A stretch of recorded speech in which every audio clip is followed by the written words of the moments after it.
साथियों, मैं आज देशवासियों से क्षमा मांगते हुए सच्चे मन से और पवित्र हृदय से कहना चाहता हूं कि शायद हमारी तपस्या में ही कोई कमी रही होगी, जिसके कारण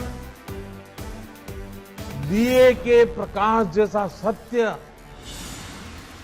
कुछ किसान भाइयों को हम समझा नहीं पाए। देश में किसानों का आंदोलन खत्म होने का नाम नहीं ले रहा है। तीनों विवादित कानून वापस लेने के बावजूद किसान धरना खत्म करने को तैयार नहीं है और अब मामला एमएसपी पर जाकर अटक गया है। इन मुश्किल हालात के बीच देश की इकोनॉमी को जोर का झटका लगा है।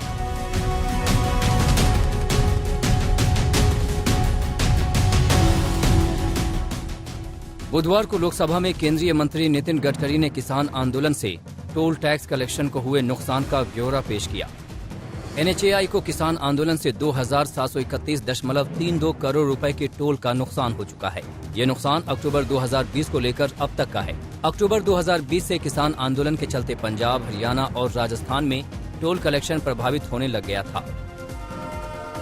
इसके अलावा रेलवे ने भी किसान आंदोलन से नुकसान होने का आंकड़ा पेश किया है। रेलवे को किसान आंदोलन से करीब 22 करोड़ 58 लाख रुपए का नुकसान हुआ है। इस साल अक्टूबर तक नॉर्दर्न रेलवे के क्षेत्र में किसान आंदोलन से जुड़े हुए 1212 धरना प्रदर्शन हुए। रेलवे ने कहा कि अलग अलग आंदोलन की वजह से बड़ी संख्या में यात्रियों ने अपनी बुकिंग कैंसिल कराई।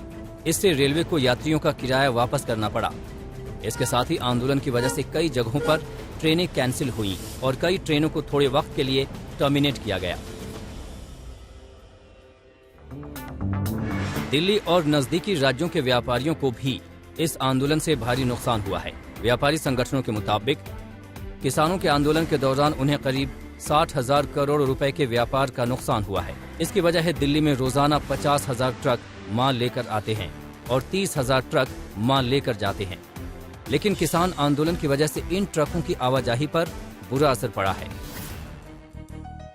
इसके अलावा उद्योगों को हुए नुकसान पर एक रिपोर्ट उद्योग संगठन एसोचैम ने जारी की थी। इसके मुताबिक किसान आंदोलन के कारण पंजाब, हरियाणा, दिल्ली जैसे राज्यों को हर रोज 3500 करोड़ का नुकसान हुआ, यानी कि अभी तक अरबों का नुकसान इस आंदोलन की वजह से हो चुका है।